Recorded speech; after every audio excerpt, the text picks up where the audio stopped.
नमस्कार, महाडिबेट देख रहे हैं आप। मैं हूं आपके साथ प्रशांत कटारे। तो चुनावी साल में एमपी में हर रोज कोई मसला सियासी अखाड़े में तब्दील हो रहा है। बीजेपी के टिकट घोषणा के बाद एक दूसरे पर हमलावर हुई बीजेपी कांग्रेस की महाभारत में अब पार्टी के दिग्गज भी कूद पड़े हैं। इस पर हम करेंगे महाडिबेट, लेकिन उससे पहले आपको एक रिपोर्ट दिखाते हैं।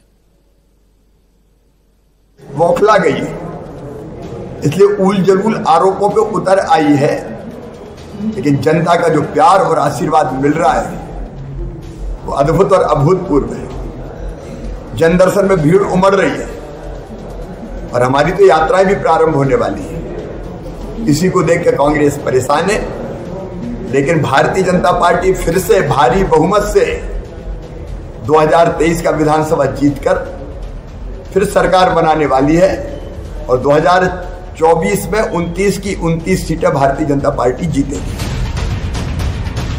कांग्रेस के हमलों का जवाब सीएम शिवराज ने कुछ इसी अंदाज में दिया। टिकट ऐलान में पिछड़ी कांग्रेस बीजेपी सरकार पर हमलावर हुई तो जवाब हमलावर अंदाज में बीजेपी अध्यक्ष वीडी शर्मा का आया। आज हर व्यक्ति प्रदेश का या तो भ्रष्टाचार का शिकार है या भ्रष्टाचार का गवाह है। ये छिपी बात नहीं है। भ्रष्टाचार के गवाह हैं जो भ्रष्टाचार के शिकार नहीं है। देखो, मैं तो सभाओं में पूछता हूं कि मैं भ्रष्टाचार के बारे में आपको क्या समझाऊं, और लोग चिल्लाने लगते हैं कि पैसे दो काम लो। 50 एकड़ जमीन होए, पैसे दो और अपना नाम गरीबी रेखा में लिखवा लो। ये आज प्रदेश की तस्वीर है। अप्रैल 2019 में कमलनाथ जी के भतीजे की कंपनी पर छापेमारी में 1350 करोड़ रुपए से ज्यादा की टैक्स चोरी पकड़ी गई थी, ऑन रिकॉर्ड है। अगस्ता वेस्टलैंड घोटाले में ये घोटाला कमलनाथ जी किसने किया था? ये देश जानता है घोटाला किसने किया था। अगस्ता वेस्टलैंड हेलीकॉप्टर खरीद मामले की दलाली में कमलनाथ जी आपके भांजे रतुलपुरी का नाम उजागर हुआ, जिसमें 7,600 करोड़ और 7,600 करोड़ 780 करोड़ के घोटाले सामने आए थे। रतुलपुरी कौन है, इसका जवाब देश और मध्य प्रदेश की जनता कमलनाथ जी आपसे पूछना चाहती है। घोटाला किसने किया था?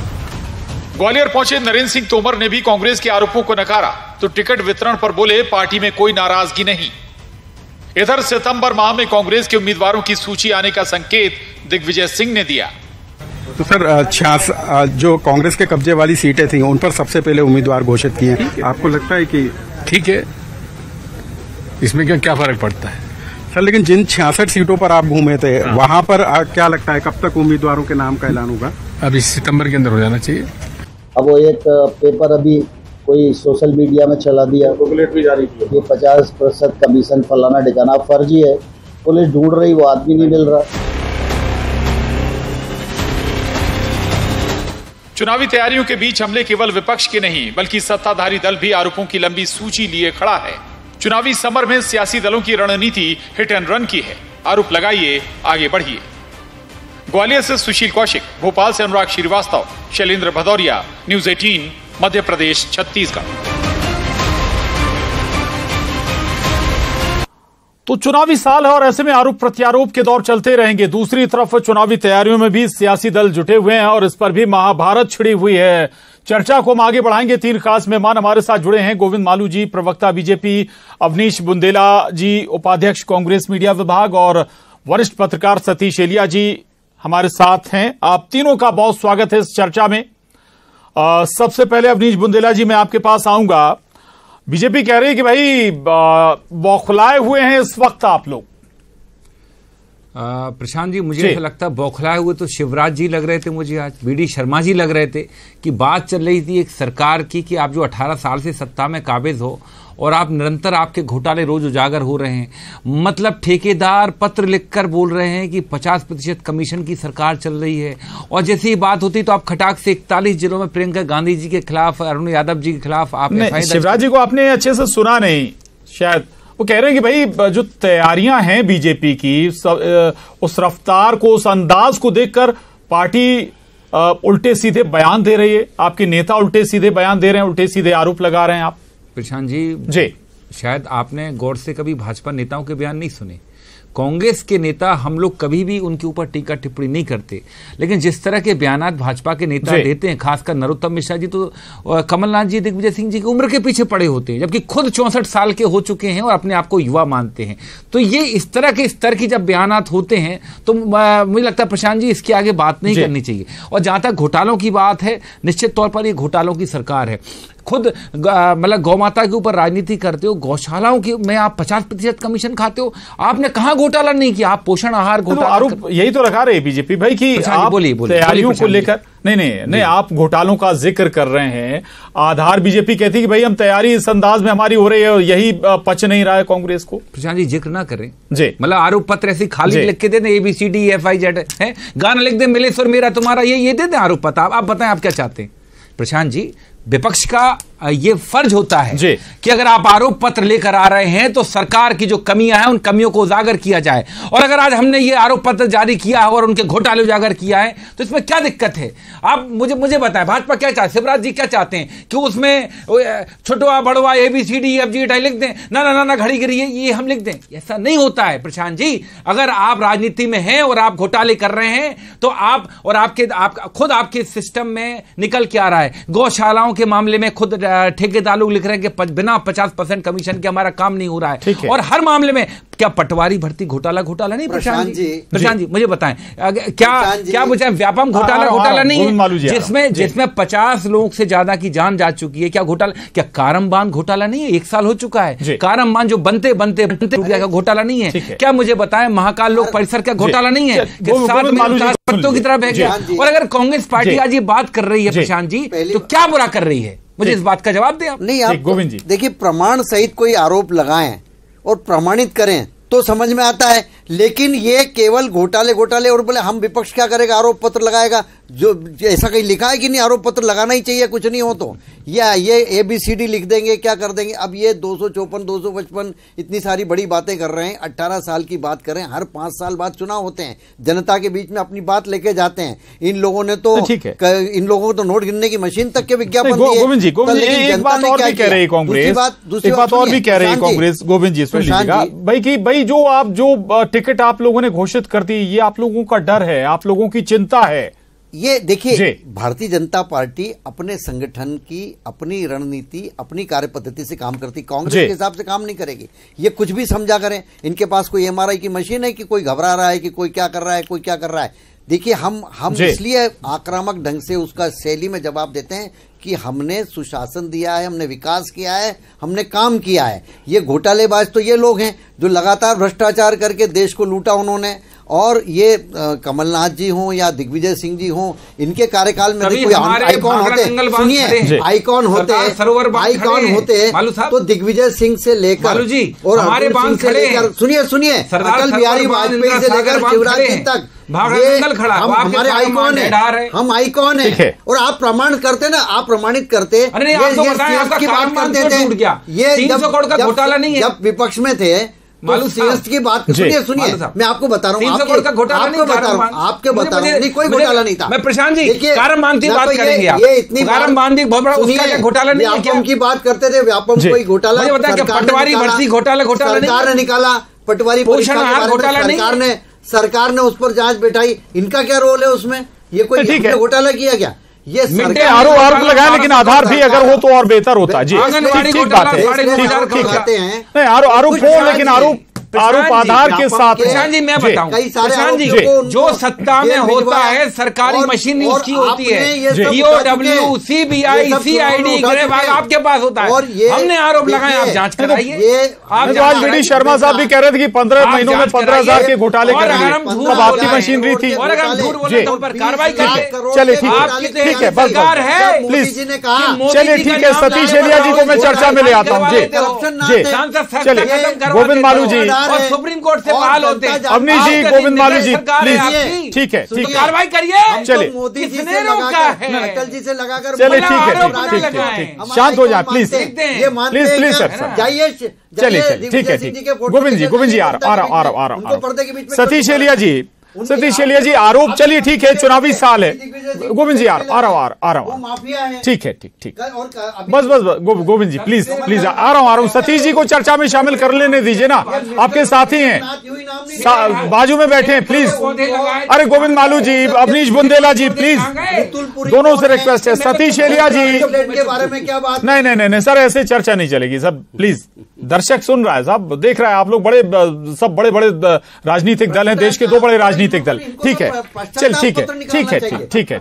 सतीश एलिया जी, आरोप ठीक है, चुनावी साल है तो कोई भी लगा के आप आगे बढ़ जाइए। 10 रन वाला मसला चलता तो जब तक आधार नहीं है तो बहुत गंभीरता से कितना लिया जाए एक अपने आप में सवाल है। लेकिन इससे ज्यादा उस पर जरूर मैं स्ट्रेस दूंगा थोड़ा सा कि भाई जो चुनावी तैयारियां हाल ही में इलेक्शन या टिकट हम कहें कि घोषित कर दिए बीजेपी ने, इसमें क्या वाकई मॉरली बढ़त बीजेपी ने ले ली क्या, या फिर आपको लगता है कि कहीं कोई दूसरा दल पिछड़ रहा है तैयारियों में?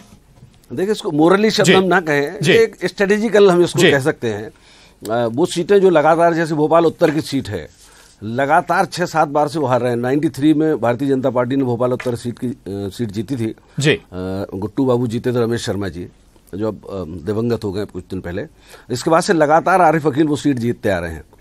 वहां से आलोक शर्मा, जिनको आज कल प्रत्याशी घोषित किया, वो भी एक चुनाव वहां हार चुके हैं। रामेश्वर शर्मा भी हार चुके हैं। आरिफ बिग जैसे एक बहुत बड़े नेता कभी माने जाते थे देश की जनता पार्टी के जमाने में, वो भी हार चुके हैं। तो वहां पहले से प्रत्याशी घोषित करने का आशय यह है कि विद इन द पार्टी अगर कोई दिक्कत है किसी प्रत्याशी को लेकर, या तो उसकी उस तरह से तैयारी की जा सके कि स्ट्रेटेजिकल बात है।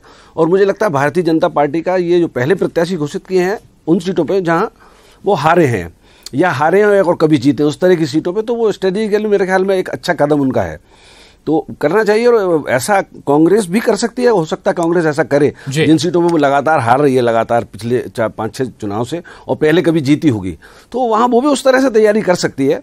एंड टाइम पे प्रत्याशी घोषित जब हम करते हैं तो बगावत की भी एक संभावना होती है, और जिस सीट पे आप जीत सकते हैं, जीतने के या कांटे में आ सकते हैं, वहां कई बार लूज कर जाते हैं। तो एक रणनीतिक रूप से तो भारतीय जनता पार्टी ने एक अच्छा कदम उठाया है। दूसरी बात, जो लगातार दोनों प्रवक्ता भी उस पर बोल रहे थे और दोनों पार्टियां आज दिन भर से मैं सुन रहा हूं, भ्रष्टाचार का जो मुद्दा है, मुझे ऐसा लगता है कि कर्नाटक में कांग्रेस ने भ्रष्टाचार का मुद्दा जिस ढंग से उठाया तो, और वो भारतीय जनता पार्टी के विकास पर, बजरंगबली के नारे पर, और लगातार मोदी जी को लेकर, जो मोदी जी के कर्नाटक में बहुत पॉपुलरिटी है, और लोकसभा में हम देख चुके हैं दोनों 14 और 19 में जो जिस तरह से भारतीय जनता पार्टी को वहां सफलता मिली थी, तो और वो अभी भी पेस बरकरार है। लेकिन राज्य के स्तर पर जो भ्रष्टाचार अंडर करंट एक बड़ा मुद्दा था, भारतीय जनता पार्टी उसको पकड़ नहीं पाई और अल्टीमेटली वो चुनाव कर्नाटक का हार गई। तो कांग्रेस को अब क्या लग रहा है कि मध्य प्रदेश में भी हम उस तरह का अगर मुद्दा उठाएं कर्नाटक के अंदाज में, तो हो सकता है हम भारतीय जनता पार्टी को भी वैसा ही नतीजा यहां मध्य प्रदेश में मिले। लेकिन मध्य प्रदेश और कर्नाटक की पृष्ठभूमि में बहुत अंतर है। जहां तक भ्रष्टाचार के मुद्दे की बात है, तो भारतीय जनता पार्टी हो कि कांग्रेस हो या कोई भी दल हो, राजनीतिक दल, जब सत्ता में होता है तो भ्रष्टाचार के मामले नहीं होते, ऐसा कोई दावे से नहीं कह सकता, क्योंकि सत्ता का चरित्र यह है कि उसमें ऊपर के स्तर पर नहीं भी होगा तो बीच के स्तर पर, तंत्र के स्तर पर, नीचे के स्तर पर कहीं ना कहीं उस तरह का एक सिस्टम बन जाता है। कुछ लोग होते हैं जो हर पार्टी में, हर दल में फिट हो जाते हैं और वो भ्रष्टाचार चलता रहता है। जब दिग्विजय सिंह जी की 10 साल सरकार थी, माड़ उताल का मामला है, ट्रेजर आइलैंड का मामला है, तमाम तरह के मामले, उनके भी मंत्रियों को हटाना पड़ा था, ऐसी स्थिति हुई थी। और भारतीय जनता पार्टी के समय में भी ऐसा हुआ कि कुछ मंत्रियों को हटाना पड़ा, या व्यापम का ऐसे इतना बड़ा मामला हुआ, एक मंत्री को जेल भी जाना पड़ा। तो लगातार इस तरह के मामले आते रहते हैं। सवाल यह है कि जनता के बीच में बड़ा मुद्दा क्या है। तो जहां तक मध्य प्रदेश की बात है, जितनी मुझे मध्य प्रदेश की समझ है 32 साल की पत्रकारिता में और राजनीतिक रिपोर्टिंग में, तो भ्रष्टाचार का मुद्दा तो है। सवाल यह है कि जैसी मंशा नरेंद्र मोदी जी की है, केंद्र की सरकार 9 साल से चल रही है और जिस तरह से उन्होंने कंट्रोल सारी चीजों पर किया हुआ है, और कोई ऐसा मामला सामने नहीं आया, और अगर विपक्ष ने उठाया भी है, राहुल गांधी ने, तो उनको उसमें कोर्ट, सुप्रीम कोर्ट तक जाके उनको असफलता मिली, जैसे राफेल का ही मामला जैसा था।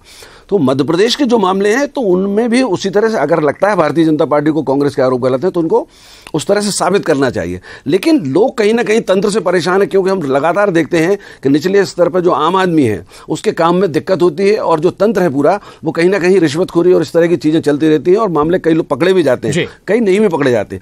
तो सरकार को यह सोचना चाहिए, भारतीय जनता पार्टी को भी, कि भ्रष्टाचार अगर चीजें सामने आ रही है तो उस पर बड़े लगाम लगानी चाहिए, और यह सुनिश्चित करना चाहिए कि भ्रष्टाचार न हो। और कांग्रेस अगर मुद्दे उठाती है, उनके मुद्दों में दम है, तो जनता चेक कर लेगी कि कांग्रेस के मुद्दे सही हैं, या कांग्रेस जब सत्ता में आएगी और ऐसा नहीं करेगी, ये हो जाए विश्वास। तो दोनों पार्टियों को अपनी बात रखनी चाहिए, और ये मेरा मानना है कि ये मुद्दा आना चाहिए। भ्रष्टाचार का मुद्दा चुनावी मुद्दा बनना चाहिए, ताकि चीजें सामने आ सकें, चर्चा हो, सभी मुद्दों पर चर्चा हो, आम जनता से जुड़े जो भी मसले हों, विकास भी सामने देखा जाए, कौन कितना विकास किसने काम किया, और भ्रष्टाचार के अगर मामले हैं तो किस तरह के मामले हैं, और किस तरह के कौन लोग इन्वॉल्व थे, और उनमें पूरी ईमानदारी से, जैसे कि मोदी जी की जो मंशा है, उसी तरह से उसमें होना चाहिए। सतीश जी, मैं इसलिए एक बात जोड़ूंगा, इसलिए मोदी जी जब सबसे पहले आए तो उन्होंने 20 लाख करोड़ के घोटाले की गारंटी की बात कही, उसके बाद से कांग्रेस बौखलाई हुई है। उन्होंने सबसे पहले इनिशिएटिव लिया इस बात का, 20 लाख करोड़ के गारंटी, घोटाले की गारंटी दे रही है। आवश्यकता ही नहीं है, वो बोलने दीजिए। नहीं, मैं ये कह रहा हूं, देखिए वो उस मसले पर काफी बात हो गई, हमारे 2 मसले थे आज डिबेट में, 2 मसले थे, 2 मसले पे थे, उस पर भी थोड़ा सा बात कर लीजिए अवनीश जी। नहीं, उस मसले पर भी थोड़ा सा बात कर लीजिए भाई। ठीक है, मैं ये कह रहा हूं अवनीश जी, आप लोग बहुत लगातार कह रहे थे कि भाई हमने तमाम सीटें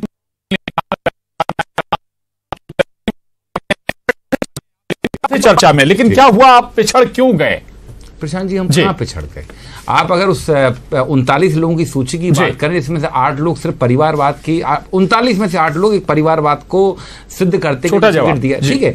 इसके अलावा आप देखें उसके बाद जो हो रहा है भाजपा में, इंदौर में एक हमने डायलॉग सुना था, आटक में खाटक में भाजपा घुस गई फाटक, बाद छतरपुर में भाजपा कार्यकर्ताओं के द्वारा सुना, झाड़ू मारो भाजपा को, झाड़ू मारो। तो ये देखिए, ये स्थिति है। आपने प्रीतम सिंह लोधी जैसे व्यक्ति को टिकट दिया, जिसने महाराणा प्रताप को गाली दी, जिसने भगवान परशुराम को गाली दी, जिसने भगवान चित्रगुप्त को गाली दी, आपने उसको टिकट दी। बताता है कि आप अपराधियों के पोषक है भारतीय जनता पार्टी। गोविंद मालू जी, सवाल मेरा आपसे छोटा अवनीश जी, वक्त थोड़ा कम है। गोविंद मालू जी बताइए ना भाई, आप लोग इस रणनीति पर कब चले? हमने अगर बहुत सारे चुनाव देखे, सतीश जी उस पर जरूर रोशनी डालेंगे कि भाई बहुत आखिरी समय में आप लोग अनाउंसमेंट करते रहे नाम। नहीं, क्या चिंता है? चिंता वाकई बड़ी है क्या? कोई नहीं, कोई चिंता नहीं है। देखिए, ये आत्मविश्वास है, ये हमारा इस मामले में हमारी जो तैयारी है, उसको ये दृष्टिगोचर होती कि हमारी तैयारी और हमारा आत्मविश्वास कैसा है। उसके पहले भी कई बार भारतीय जनता पार्टी कर चुकी है, ये पहली बार नहीं हुआ। मैं तो ये कहूंगा, कांग्रेस तो कितने दिन से शोर मचा रही कि हम तो सबसे पहले सूची जारी करेंगे, हम ये करेंगे, हम वो करेंगे, तो लेकिन वो अभी तक जारी नहीं हुई। हमें उससे कोई सरोकार नहीं, वो कब जारी करे, चुनाव के बाद करें, चुनाव के पहले करें, हमें उससे कोई लेना देना नहीं है।